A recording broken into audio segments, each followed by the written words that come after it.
Никесі жоқ жана арам жашоо деп коет. Бул өтө жаман жашоо. Коомду буза турган, коомду жамандыкка алып келип такай турган нерсе бул арам жашоо да.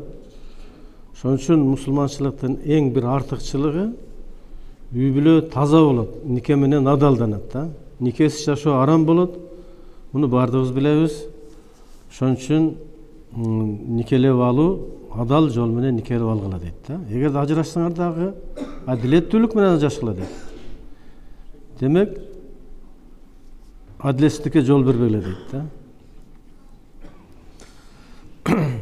Эми мына 2 аял, 3 аял, 4 аялга чейин мусулман дининде уруксат болунган. Бул маселе кандай болот? Алла субхана таала Куранда ошо 4 аялга чейин уруксат берген, бирок мындай шарттар менен берилген да тоонда. Жөн Алла тиселенен 2 аялды алып алып, Алла тиселен 4 аялга чейин алып бериш бул туура эмес түшүнүк тоонда. Рас, мына көпчүлүк мамлекеттерде жер жүзүндө мына согушка байланыштуу, ар кандай кырдаалга байланыштуу эркек адамдар көбүрөөк каза болот экен. Ошон үчүн көп жесир аялдар калып калган, турмушка чыкпаган аялдар калып калышат экен. Кандай себептер менен? Бир оору себеп, эркектердин азайышы себебинен. Ошон үчүн коом бузулуп кетпеш үчүн эмне үчүн 4 аялга уруксат берилет онда? Мусулманчылыкта. Бул жөндөн жөн эле чыккан маселе эмес да. Ошо коом бузулбас үчүн эми бирөөнүн эри казы болуп кетсе жаш келинден. Эми ал дагы жашагысы келет да тоонда. Аны эч ким албаса, жаш балдар албаса, ошон үчүн ошол бир зына кылып жибербесин, ойноштукка барбасын деп, ошого мүмкүнчүлүк берип, мына Куран шариятта ошондой 2 аялдык, көп аялдуулукка уруксат берет, 4 аялга чейин да. Эми баягы 2 аял алат, 3 аял алат, 4 аял алат сала бериш шарт эмес тугандар. Анын дагы шарты кандай? Ошонун нафакасын бере алсаңар дейт. Нафака деген эмне? Ошол аялды кийиндирип, ичиндирип, экөөнү бирдей карап, 3 болсо 3-өөнү бирдей карап, 4 болсо 4-өөнү бирдей карап, бирөөнө 1 килограмм күрүч алсаң, 4-өөнө тең алыш керек, бирөөнө көйнөк алсаң, 4-өөнө тең алыш керек, же экөөнө тең алыш керек. Төрөлгөн балдарды тегиз караш керек адилеттүүлүк менен. Ошону кыла алсаңар анан алгыла дейт да. Азыр кандай болуп атат? Мындай эле жашырын барып нике кылышып, анан кийин 1-2 айдан кийин кайра талак берип коюп, же болбосо ал төрөгөндөн аны карабай кетип калып, бул деген эң туура эмес нерсе тугандар. Кыяматта жооп берет. Бул адамдын тагдыры колуна тапшырылып аткандан кийин рас алды 2 аялды, экөөнү бирдей карасын. Андан кийин ошо төрөлгөн балдарга да бирдей мамиле кылсын. Бул улуу аялдын аялына көбүрөөк берейин, кичи аялдын аялына көбүрөөк азыраак берейин деген маселе жок тугандар. Ошон үчүн айтып атат да, эгерде 2 аялы бар болсо дейт бир мусулмандын, бир экинчи аялына мында азыраак караган болсо дейт да, жоксо нафаканы азыраак берген болсо, кыяматта жарты киши болуп тирилет экен да, жарты. Жарымы жок болуп калат экен. Ошон үчүн бул аялды ала тыслап бериш шарт эмес тугандар. Ошон үчүн мындай ошону карап, алдарын карап, ошону мен багаламбы, карай аламбы? Бул тагдыры мага тапшырып атат. Эртең күнү бул бир кыйынчылыкка түшүп келип калбайбы? Эртең күнү бир жабыр тартып калбайбы деген бир ойду ойлонуп анан кийин эметиш керек туганда. Ошон үчүн бул оюнчук эмес. Ошон үчүн Алла тиселен 2-ден 3-тен ала берип, анан кайра эртесин талак. Бул деген жанагы христианга окшоп жанагы 3 ай 4 ай жашап ажырашып бергендей нерсе. Бул такыр биздин ислам дининде жат тугандар, туура келбейт. Ошон үчүн бул жерде кыяматта адам ошол никелеп алгандан кийин ошо адамдын тагдырына жоопкерсиң. Биз жакшы билебиз да, мусулмандар эркек киши 2 нерседен катуу жооп берет. Биринчиси өзү үчүн, экинчиси үй бүлөчүсүн деп атат да. Рас үй бүлөнү курдук кичинекей мамлекетти, кыяматта өзүнө кандай жооп берсе, үй бүлөсүнө так ошондой жооп берет. Өзү намаз окуп, үй бүлөсү айыл баласы намаз окуп болсо жооп берет. Ошо ибадат кылбаса дагы жооп берет. Ошон үчүн жоопкерчилик аябай чоң. Тахирим сүрөсүндө айтат, отуну таштардан болгон, адамдардан болгон тозоқ отынан биринчи өзүңөр сактагыл, экинчи үй бүлөңөр дейт. Мына эки нерсени айтып атат да. Ошон үчүн бала тиле айылдарды ала бериш шарт эмес туугандар, туура.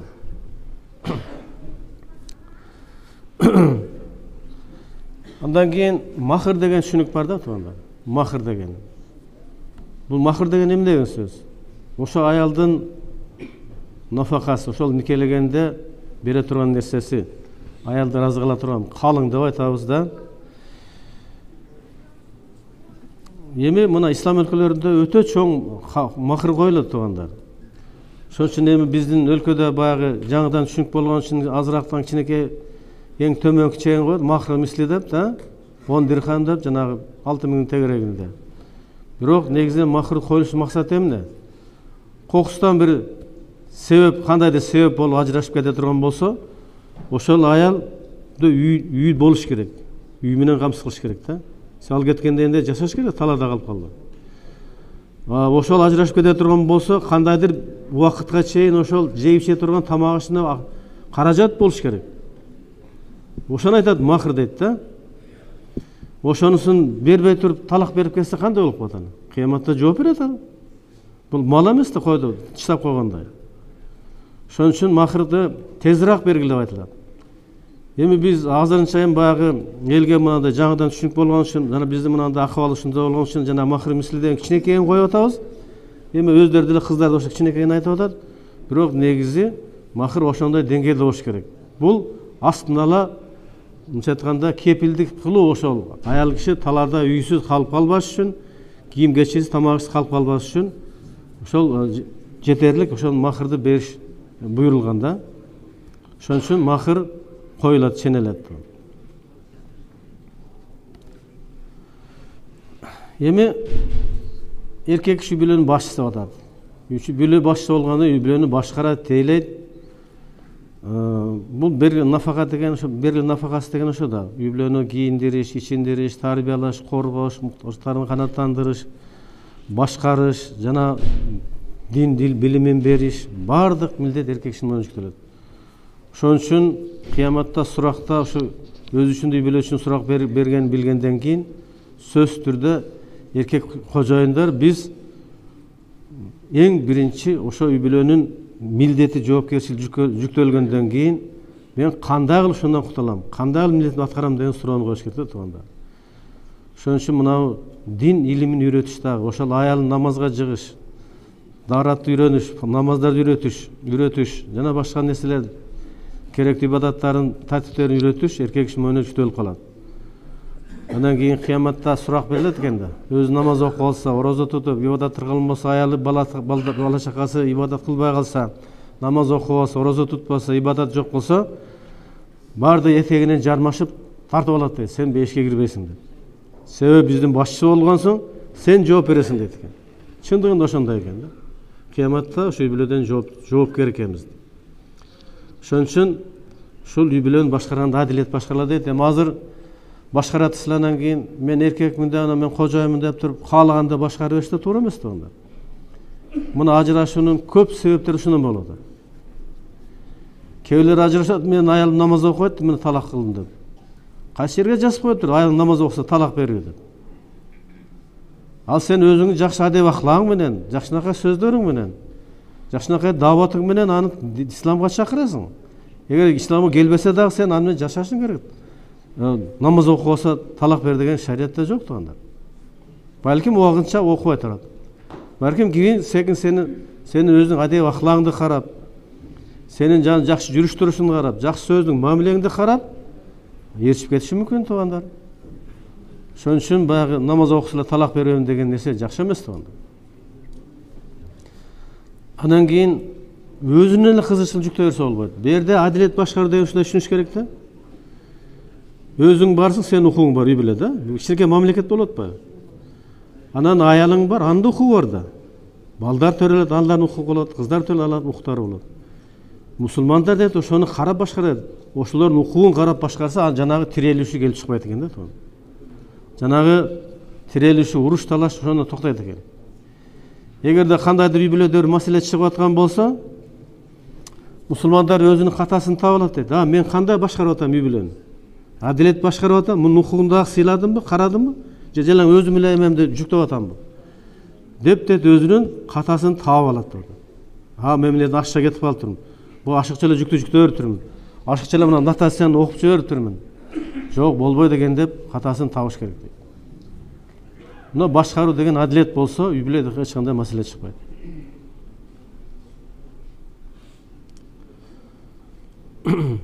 Эми азыркы мезгилде үй бүлөнүн акыбалы кандай болот туугандар? Мына 1949-50 жылдарда жанагындай эме жүргүзүптүр да, байкоо жүргүзгөн экен. Кыргызстанда канча киши ажырашат, канча жашка чейин жана канча жашка чейин дагылар ажырашат деп. 49-50 жылкы жана статистикада бир да адам ажырашпаптыр биздин Кыргызстанданчы. Кыргыз эл бир да ажырашуу жок экен. Эч жанагындай эмеге түшпөптүр да. Азыр андан канча болду? Андан кийин 50-60 жылдарда болуп отуруп, улам кошулуп отуруп азыр мына 80-жылы 18% чыккан экен, азыр 60-тан ашып кетиптир, 63-65% жетип калыптыр. Бу деген нерсе 100 бала үйлөнсө 63 ажырашып жүрөт деген сөз да. Бул кандай деген? Бул мусулмандар үй бүлө курганды билбей калды деген сөз. Жана христиандарга окшоп, жана сожительство деп 4 айга договор кылып алышып, анан ажырашып кеткенди. Чындыгында ошону таасир тийип атат, карасаңар. Мына Россияга барып алып туруп эле аялы жаңыз койсо анысы эрге тийип кетет да. Эрге балдарын баарын чыштап коюп, күйөөсүнө бактырып, өзү кетип калса аяктан катын алып алат.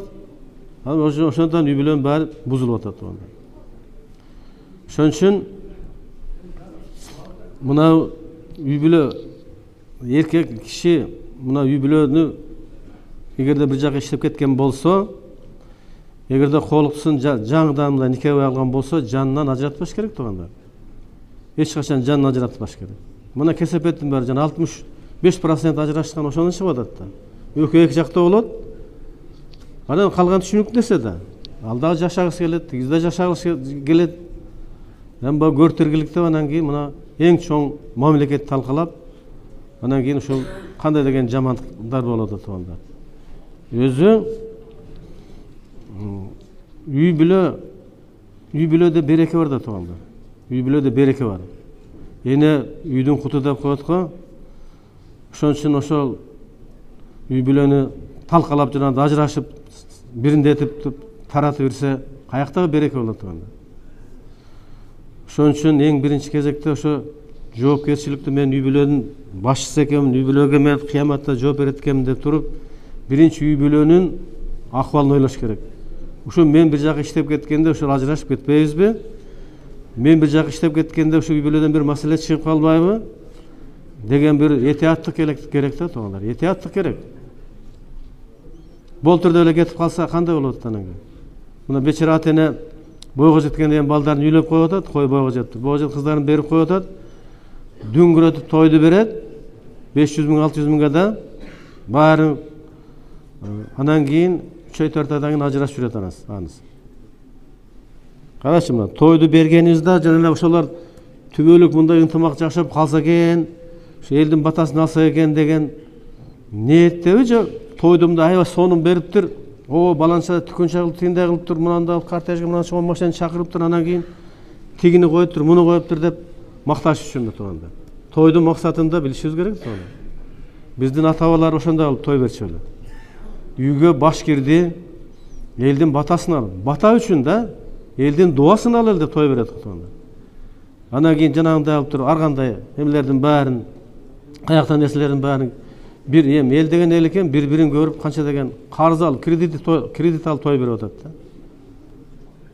Анысы мейилдейин десең, эртеси күнү бир жылга жетпей ажырашып жүрөт анан.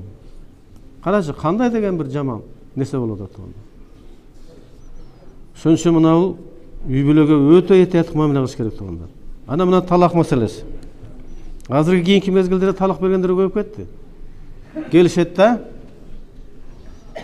дамла биздин никебизди жаңыртып берип коюңузчу дейт. Эмне болду? Талак берип койдум. Кандай талак бердим? 3 талак берип койдум. 3 талак берсең болуптур да. Бүтөптүр.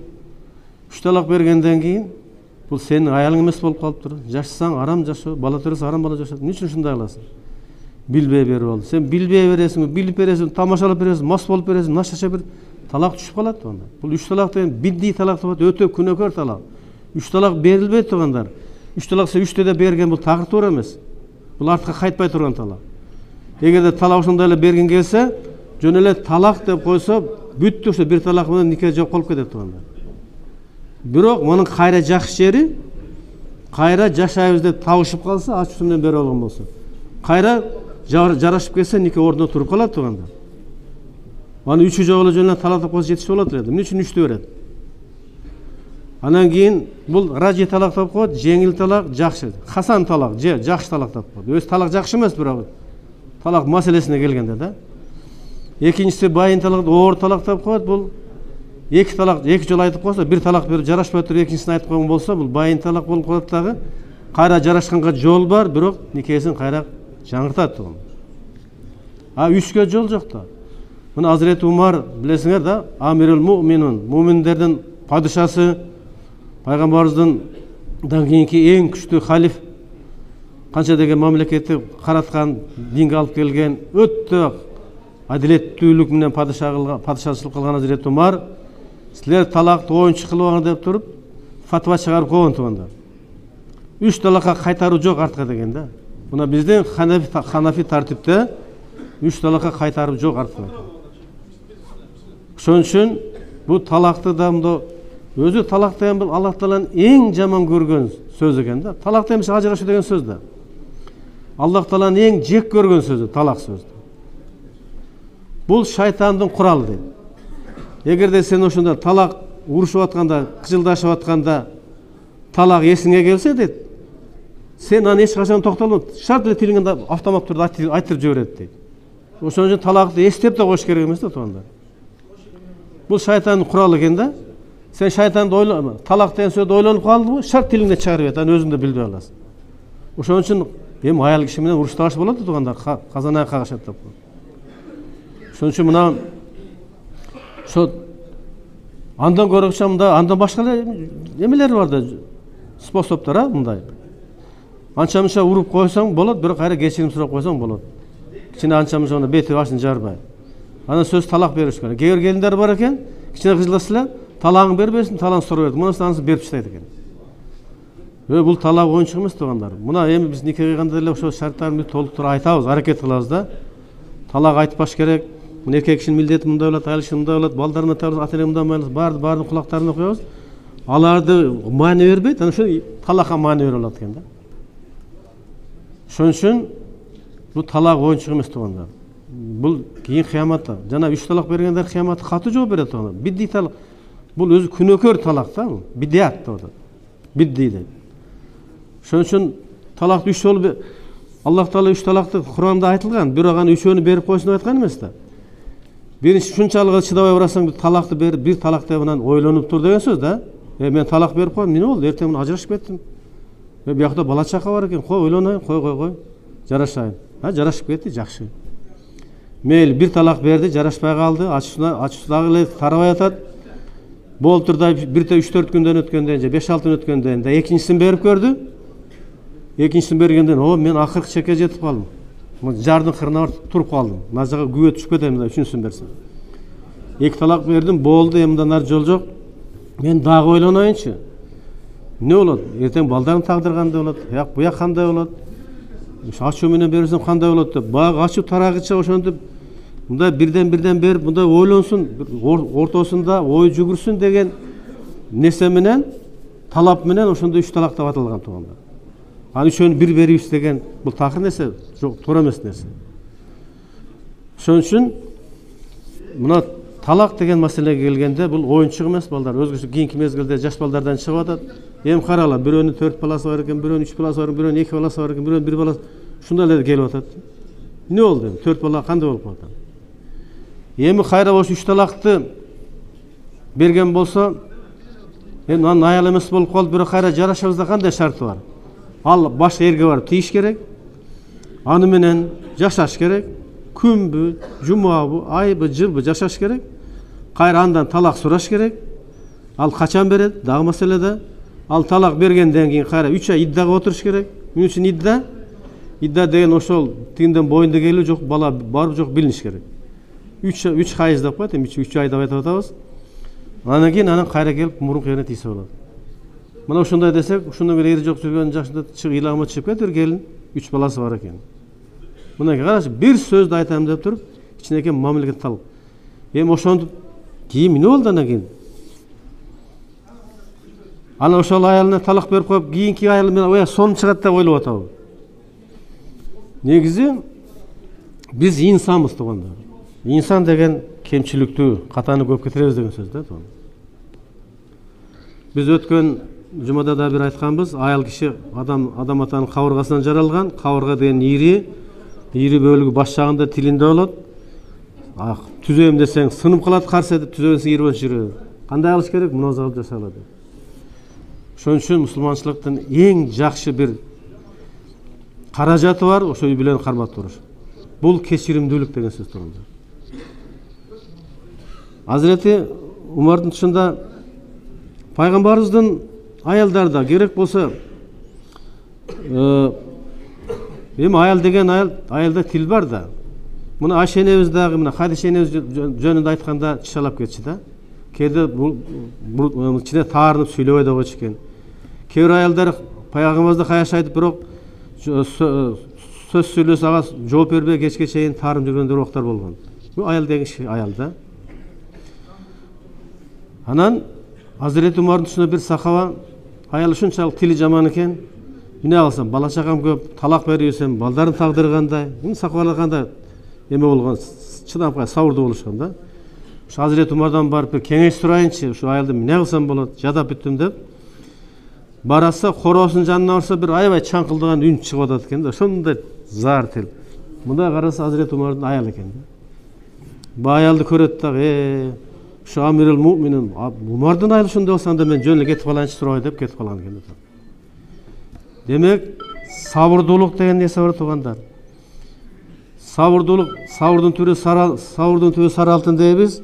Сабырдылар максатына жетет, сабырдылар Алла Таала менен бирге дейбиз.